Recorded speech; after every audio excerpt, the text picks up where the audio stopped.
122페이지.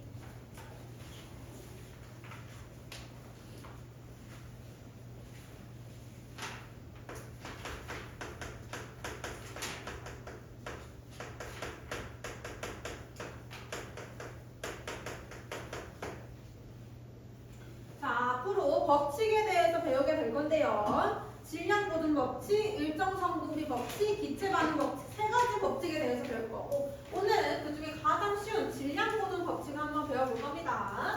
자, 질량보증 법칙이란 말 그대로 질량이 보존된다라는 법칙이에요. 화학 반응이나 물리 변화를 할 때 질량은 변하지 않는다, 그 얘기입니다. 방금 말했듯이 질량보증 법칙은 물리 변화에서도 성립을 하고요. 화학 변화에서도 성립을 합니다. 그러면 왜 질량이 보존이 될까? 아까 질량은 원자가 결정한다고 했죠. 원자. 물리 변화, 화학 변화 둘 다 공통적으로 변하지 않는 게 뭐였지? 원자의 종류 개수. 원자의 종류와 개수가 변하지 않았습니다. 화학 변화가 일어나도 원자의 종류와 개수는 동일하기 때문에 이때 원자가 질량 결정하니까 질량은 보존된다라고 말을 해줄 수 있겠죠. 이렇게 보면은 사실 질량 보존 법칙의 개념은 끝이에요. 개념이 끝인데 이제 뭘 볼 거냐면 질량 보존 법칙을 얘기할 때 나오는 크게 세 가지 대표적인 예시를 볼 거야. 근데 이 세 가지 예시에서 마치 질량이 보존되지 않는 것처럼 보이는 것들이 있어요. 근데 질량 보존 법칙은 항상 성립이야. 성립이 안 되는 적이 없어. 항상 성립. 근데 질량이 왜 보존이 안 되는 것처럼 보일까? 그거를 해볼 겁니다. 첫 번째, 앙금 생성 반응.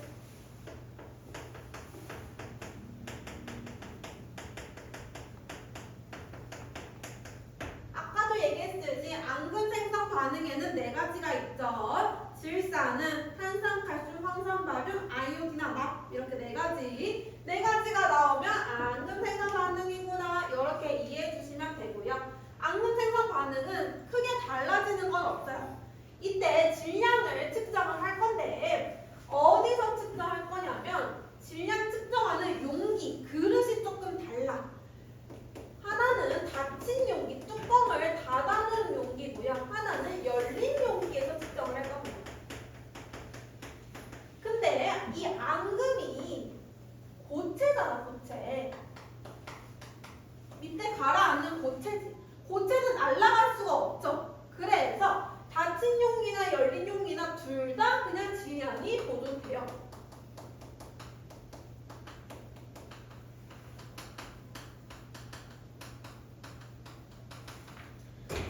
앙금 생성 반응이 뭐가 있지? 여기 보면은 염화나트륨 수용액과 질산수용액이 반응을 했대.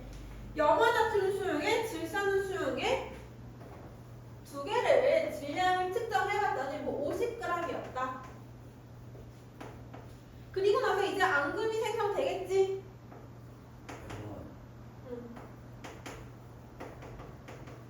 플러스 또 뭐 나오겠지? 이온. 그랬더니 이 이온이 30g이래. 그럼 얘 몇 그램? 20g. 이렇게 하는 거야. 하나도 안 했지? 그냥 질량이 보존되는구나. 별거 아니에요. 별거 아니에요. 근데 앙금 생성 반응은 요래. 앙금 생성 반응은 질량이 일정해. 두 번째 해볼 거는 기체를 해볼 겁니다. 기체 생성 반응. 여기서는 조금 달라져요. 왜 달라지냐면 기체가 발생하기 때문이야. 기체는 공기 중으로 날아가 버릴 수 있단 말이야. 그래서 질량이 달라 보여요. 얘도 마찬가지 닫힌 용기랑요 열린 용기를 해볼게요. 닫힌 용기는 뚜껑을 닫아놨지 그 안에서만 반응이 막 일어나니까 얘는 질량이 항상 보존이 돼. 닫힌 용기는 항상 무슨 반응이든지 질량이 보존이 돼. 근데 열린 용기로 측정하면은 질량이 감소해버려요. 왜 감소했어? 기체가 날아가 버린 거야. 근데 기체를 같이 측정을 했더라면 질량은 일정할 거 아니야. 우리가 날아간 기체를 측정 못하니까 질량이 감소한 거죠.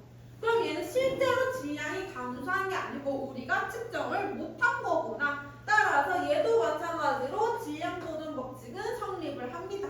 알겠죠? 질량이 감소하는 것처럼 보이는 거지 질량 보존 법칙이 성립 안 하는 거는 아니다. 그래서 여기 보면요. 탄산칼슘이랑 묽은 염산, 탄산칼슘이랑 산이 만났네. 그죠? 탄산칼슘 묽은 염산 반응하면은 이산화탄소가 발생해요. 이산화탄소 기체 발생할 때는 화살표로 이렇게 해놓고요. 여기서 앙금 생성 반응할 때는 아래쪽으로 화살표 이렇게 해놓습니다. 이렇게 되어 있으면 얘는 기체구나라는 걸 알 수 있고 닫힌 용기에서는 이산화탄소가 측정이 되지만 열린 용기에서는 이산화탄소가 측정이 안 되었다. 그래서 질량이 감소했구나. 이렇게 알면 되겠습니다. 그래서 여러 가지 기체 발생 반응 오른쪽에 나와 있어. 염산이랑 아연, 산이랑 금속이 맞는 거죠. 산이랑 금속. 그러면 기체 발생한다 그랬어요. 그 다음에 과산화수소. 과산화수소는 이거를 과산화수소라고 불러요. 물에서 산소가 과하게 들어있다라고 해서 과산화수소라고 부릅니다. 이게 분해되면은 산소랑 물이 나오고요. 그래서 산소도 기체에 탄산수소 나트륨이 분해되면은 이산화탄소, 탄산나트륨, 물 하면서 이산화탄소가 나옵니다. 이렇게 대표적인 예시는 우리가 기억을 해놔야 되고 여기 나와 있지 않은 조금 어려운 예시들은 문제에서 기체가 발생하였다 이렇게 줄 거예요. 그러니까 그런 거는 그냥 기체 발생한 거 보고 풀어주시면 되고요. 세 번째, 연소 반응. 연소 반응은 다시 두 가지로 나눠줄 수 있어요. 여기 나와 있는 것처럼 나무의 연소. 두 번째, 금속, 철의 연소. 나무 연소도 닫힌 연기, 열린 연기 볼 거고 철의 연소도 닫힌 연기, 열린 연기 볼게요. 나무 연소는요, 기체 생성 반응이랑 아주 비슷해. 나무를 연소시킬 때 뭐가 필요하지? 산소가 필요해, 산소. 닫힌 용기에서는 산소도 측정이 되고요. 그 결과 만들어진 기체도 측정이 돼. 항상 질량 보존. 닫힌 용기는 질량 보존. 철의 연소도 질량 보존. 닫힌 용기는 항상 질량이 보존된다. 근데 열린 용기를 보면은 반응물이랑 생성물이 있지. 근데 반응물에는 산소가 있고요. 생성물에는 이산화탄소도 있고 뭐 수증기 이런 것도 있어요. 어떤 게 질량이 크냐면요. 얘가 질량이 더 커요. 얘가. 즉 나무가 탔어. 그럼 재가 되지. 나무랑 재의 질량을 측정하면은 재가 질량이 조금 작아요. 거기서 기체들이 막 나가버려서 그래요. 그러면 얘 열린 용기에서 반응을 하면은 질량이 감소되겠죠. 우리가 측정할 수 있는 질량은 재야 재. 나무의 질량과 재의 질량만 측정하고 기체의 질량은 아무것도 측정을 못해. 열린 용기에서는. 나무가 재보다 더 무거워. 재는 가벼워. 그러니까 질량은 감소할 거야. 얘도 마찬가지. 만들어진 기체의 질량을 측정하지 못하니까 벌어진 일이죠. 하지만 얘도 질량 보존 법칙은 성립을 하더라. 자, 철의 연소는 조금 달라요. 철은 특이하게 열린 용기에서 측정을 하잖아. 질량이 증가해요. 지금까지는 질량이 보존되거나 질량이 감소하는 것만 했는데요. 철은요, 질량이 증가해버려요. 왜 그러냐면 철은 연소할 때 산소가 있지. 얘는 처음에 반응물에 산소가 있었어. 그럼 이 산소의 질량, 열린 용기에서 측정돼? 측정 안 되죠. 열린 용기에서는 기체가 측정 안 돼. 산소가 측정이 안 돼버리는 거야. 근데 생성물이 나와. 산소랑 철이 반응하면은 산화철이 돼. 얘가 산소고 얘가 철이야. 두 개가 있었어. 산소, 철. 열린 용기에서 처음에 얘네가 따로 떨어져 있을 때는 철만 질량이 측정돼. 산소는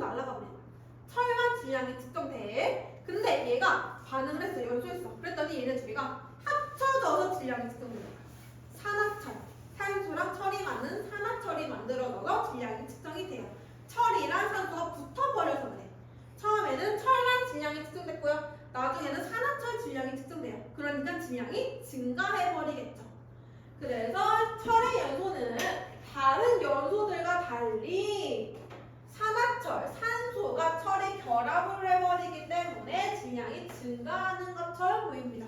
하지만 여기도 질량 보존 법칙은 성립을 하죠. 그냥 증가하는 것처럼 보이는 거야. 우리가 산소의 질량을 측정하지 못했으니까. 이해가 돼요? 별거 아니에요. 질량이 다 보존되는데 기체 생성 반응과 나무의 연소에서는 질량이 마치 감소하는 것처럼 보이는 거고 철의 연소에서는 질량이 증가하는 것처럼 보인다. 그거는 전부 다 우리가 기체의 질량을 측정하지 못했기 때문이다. 이렇게 정리해주면 됩니다. 그쵸? 문제 풀어봅시다. 124번.